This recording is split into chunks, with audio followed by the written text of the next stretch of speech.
ये black hair growth serum बहुत ही powerful है जो सफ़ेद बालों को काला करेगा, हेयर लॉस, हेयर फॉल को ख़त्म करेगा, पतले बालों को मोटा करेगा, छोटे बालों को लंबा करेगा और गंजे सर को बालों से भर देगा। हफ्ते भर में ही आपको सर की खाली जगहों पर छोटे छोटे बेबी हेयर्स नजर आना शुरू हो जाएंगे। ये एक बहुत ही इफेक्टिव रेमेडी है। ब्रांड्स ये ब्लैक सीरम काफ़ी एक्सपेंसिव बेचती हैं, लेकिन आज मैं अपने व्यूअर्स को बिल्कुल फ्री में ही घर में ये सीरम तैयार करना सिखाऊंगी। तो चलते हैं अपने स्टेप नंबर 1 की तरफ। इंग्रेडिएंट्स बिल्कुल सिंपल से हैं लेकिन बहुत ज़्यादा पावरफुल हैं। सबसे पहले जिस चीज़ की ज़रूरत है वो है 1/2 इंच का अदरक का टुकड़ा, जिसको जिंजर भी कहते हैं, और उसको मैंने यहाँ पर पील ऑफ करके छोटे छोटे पीसीज में ना कट कर लिया था। आप भी बिल्कुल इसी तरह से इसको चॉप कर लीजिएगा। थोड़ा सा यहाँ पर ये मुझे कम लग रहा था तो मैंने 1/2 इंच का पीस और इसमें ऐड किया है। टोटल अगर हम काउंट करें तो 1.5 इंच का पीस जो है वो इसके अंदर जाएगा। जिंजर में नेचुरल ऑयल और मिनरल्स होते हैं जो सर की डैमेज स्कैल्प को रीबैलेंस करते हैं।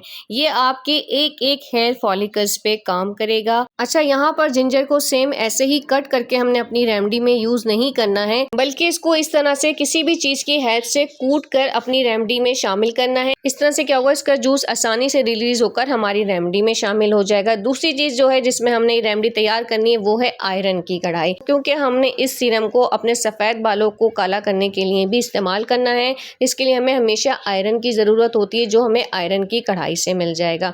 दूसरी चीज इसके अंदर जो ऐड होगी वो है कलौंजी, जिसको नाइजेला सीड्स भी कहते हैं। कलौंजी से एक ब्लैक पिगमेंट रिलीज होता है जो बालों को सफेद नहीं होने देता और लंबे अरसे तक काला बनाए रखता है। कलौंजी भी हम यहाँ पर साबुत यूज नहीं करेंगे, बल्कि इसको भी दरदरा सा कूट लेंगे। कलौंजी हमारे बालों के लिए इतनी मुफीद है कि बड़े बड़े ब्रांड्स इसका ऑयल बनाकर महंगे दामों सेल कर रहे होते हैं, लेकिन अगर आपको वाकई कलौंजी से भरपूर फायदा उठाना है तो उसका सीरम बनाकर इस्तेमाल करना है। अच्छा, यहाँ पर दोनों चीज़ों को एक साथ कूटना बेहद ज़रूरी है। इससे क्या होगा कि इनके जो नेचुरल ऑयल है ना वो रिलीज होंगे और हमारी रेमेडी में शामिल हो जाएंगे। अच्छी तरह कूटने के बाद आपने क्या करना है, पीने वाला साफ पानी लेके 1 गिलास भरकर इसके अंदर डालना है। देन इसको लो फ्लेम पर बिल्कुल पकने के लिए रख देना है। तेज़ आंच बिल्कुल भी नहीं करनी है। फ्लेम आप देख सकते हैं, बस इतनी ही फ्लेम पर आपने इसको पकाना है। और जब इसमें एक जोश आ जाएगा तो फिर हम इसके अंदर ऐड करेंगे रोजमेरी का।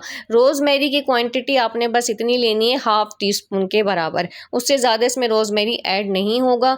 ये बालों को बढ़ाने में एक बूस्टर की हैसियत रखता है। जिस रेमेडी में भी आपने रोजमेरी को शामिल कर दिया तो वहां पर आपके बाल लंबे होने ही होने हैं, क्योंकि इसका मकसद ही बालों को लंबा करना होता है। ये 3 चीजें इसके अंदर ऐड हो गई। अब चौथी चीज जो हम इसमें ऐड करेंगे वो है 1/2 टीस्पून फेनुग्रीक सीड्स, जिसको मेथी दाने और मेथरी भी कहा जाता है। चारों चीजें हमारी ऐड हो गई। देन इसको लो फ्लेम पे बिल्कुल आपने पकने के लिए रख देना है। तमाम चीज़ों का कलर भी रिलीज होगा और एक्सट्रैक्ट्स भी रिलीज होंगे। अच्छा, जब आपको लगे कि 1 ग्लास जो पानी हमने इसमें ऐड किया था वो 1/2 ग्लास की क्वांटिटी में रह गया है, तो यहाँ पर आपने फ्लेम को बिल्कुल ऑफ कर देना है और अपने सीरम को थोड़ी देर के लिए ठंडा होने के लिए रख देना है। उसके बाद किसी भी साफ बाउल में इसको स्ट्रेन करना है। स्ट्रेन करने के लिए आप स्ट्रेनर का यूज़ भी कर सकते हैं और किसी नेट या मलमल के कपड़े का यूज़ भी कर सकते हैं। ना सिर्फ हम इसको स्ट्रेन करेंगे बल्कि दबा दबा कर अच्छे से इसका तमाम जूस हमने निकाल लेना है। ये एक ऐसा ब्लैक हेयर ग्रोथ सीरम है जिसकी सिर्फ कुछ बूंदे ही सारा काम कर देंगी। रिजल्ट इतना हैरान कुन होगा कि आप सोचेंगे कि हमने ये पहले क्यों ना ट्राई किया। ये एक समझे 1 हफ्ते का चैलेंज है, इसको लाजमी ट्राई करें। बहुत ही पावरफुल रिजल्ट्स हैं। और ऐसा भी नहीं कि इसको लगाने के बाद आपको बार बार शैम्पू करना हो या धोना हो। ये बालों में लगने के बाद बिल्कुल भी पता नहीं चलता। बहुत कम इंग्रेडिएंट्स के साथ लेकिन बहुत ज्यादा पावरफुल और इफेक्टिव ब्लैक हेयर सीरम हमारा रेडी हो चुका है, जो मार्केट में मिलने वाले महंगे महंगे सीरम को भी ना पीछे छोड़ देगा, क्योंकि हमने इसमें बिल्कुल नेचुरल चीजें ऐड की हैं। ये ड्रॉप जब जड़ों में जाते हैं और वो इनको एब्जॉर्ब करती हैं तो हेयर रूट्स को इनकी खुराक मिल जाती है, वो जी उठती हैं। हेयर फॉलिकल्स और रूट्स नरिश होकर मजबूत हो जाते हैं। जिसकी कमी से बाल गिर रहे हैं, टूट रहे हैं, वो डोज जड़ों में जाने लगती है और 2-3 बार के इस्तेमाल से ही बाल गिरना रुक जाते हैं, बाल मोटे होने लगते हैं, छोटे छोटे बेबी हेयर्स की ग्रोथ होने लगती है। साथ ही आपके व्हाइट हेयर्स पे भी काम करता है और बालों को सफेद होने से बिल्कुल रोक देता है। अगर आपकी आईब्रोज की ग्रोथ बहुत कम है, लाइट सी हैं, तो आप उस पर भी इसका फिंगर की हेल्प से मसाज कर सकते हैं,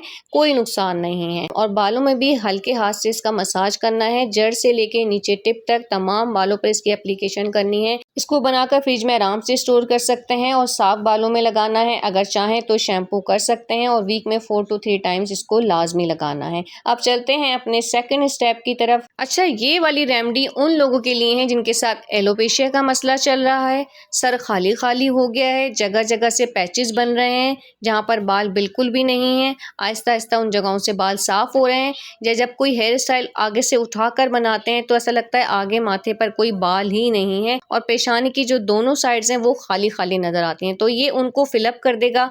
इसके रेगुलर इस्तेमाल से ये तमाम जगहें जो वो बालों से भर जाएंगी। बस आपने इसको कंसिस्टेंसी के साथ और बिलीव के साथ यूज़ करना है। सबसे पहले आपने 1/2 इंच का अदरक का पीस लेकर उसको ना इस तरह से ग्रेट कर लेना है जिस तरह से मैंने किया है। देन आपने जितना भी इसका जूस है ना उसको निकालना है। अच्छा, यहाँ पर आपने ग्राइंडर की हेल्प से ये जूस नहीं निकालना है, पानी शामिल हो जाएगा तो इसका इफेक्ट जो है वो कम हो जाएगा। आपने बिल्कुल खालिस जिंजर जूस निकालना है और मेरे ये दोनों सीरम बच्चे, बड़े, बूढ़े, जवान सब इसको यूज़ कर सकते हैं। ये सब के लिए इफेक्टिव है, किसी को उसका कोई नुकसान नहीं होगा। अच्छा, यहाँ पर हमने जिंजर जूस निकाल लिया। उसके बाद इसमें हम डालेंगे 1 टीस्पून कोकोनट ऑयल। आप यहाँ पर चाहें तो विटामिन ई के कैप्सूल भी यूज़ कर सकते हैं। देन इसकी मिक्सिंग इतनी ज़बरदस्त होनी चाहिए कि दोनों चीज़ें जो हैं वो यकजान हो जाएं और अलग अलग नज़र ना आए। और जब भी यूज़ करना है इसको फ्रेश बनाना है, स्टोर नहीं करना है, क्योंकि जो चीज़ फ्रेश होती है उसके रिजल्ट भी फिर बहुत अमेजिंग होते हैं। और इसको बनाने का तरीका भी बहुत सिंपल है, फ़ौरन से ही ये रेडी हो जाता है। ये बालों की कंप्लीट डोज है। इसके इस्तेमाल से आपका सर बालों से भर जाएगा, बाल लंबे होना शुरू हो जाएंगे और सबसे खास बात यह है कि बाल आपके जो है ना वो सफ़ेद होना बिल्कुल रुक जाएंगे। अच्छा, अब इसको यूज़ करने का तरीका भी सुन लीजिए, क्योंकि किसी भी रेमेडी के 100% रिजल्ट्स के लिए ज़रूरी है कि आपको पता हो कि उसे कैसे और कितनी बार लगाना है, कब और कैसे वॉश करना है। तो यहाँ पर आपने कॉटन में थोड़ा सा ये जूस लेकर उन पैचेस पर इसका हल्के हाथ से मसाज करना है जहाँ जहाँ से आपके बाल जो हैं वो खाली हो रहे हैं, जा रहे हैं या जाने वाले हैं। पूरे सर में लगाने की ज़रूरत नहीं है।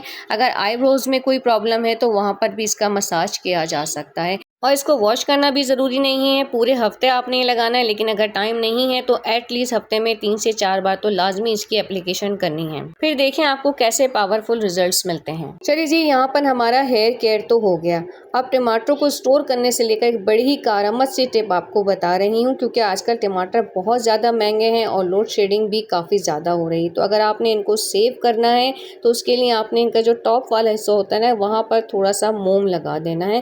फिर इसको वेजिटेबल बास्केट में रखना है। अगर आपके पास कैंडल नहीं है तो आप कोई भी टेप लेकर इसके टॉप वाले हिस्से पर लगाकर फ्रिज में रखिए और कोशिश करें जब इसे फ्रिज में रखें तो आटे वाले ब्राउन पेपर में रखें, काफ़ी दिन आपके निकल जाएंगे। और ये जो तरीका भी मैं आपको बताने जा रही हूँ ना, अगर इस तरीके से आपने टमाटर को स्टोर कर लिया ना तो 6 महीने तक भी फ्रिज में पड़े रहेंगे लेकिन ख़राब नहीं होने।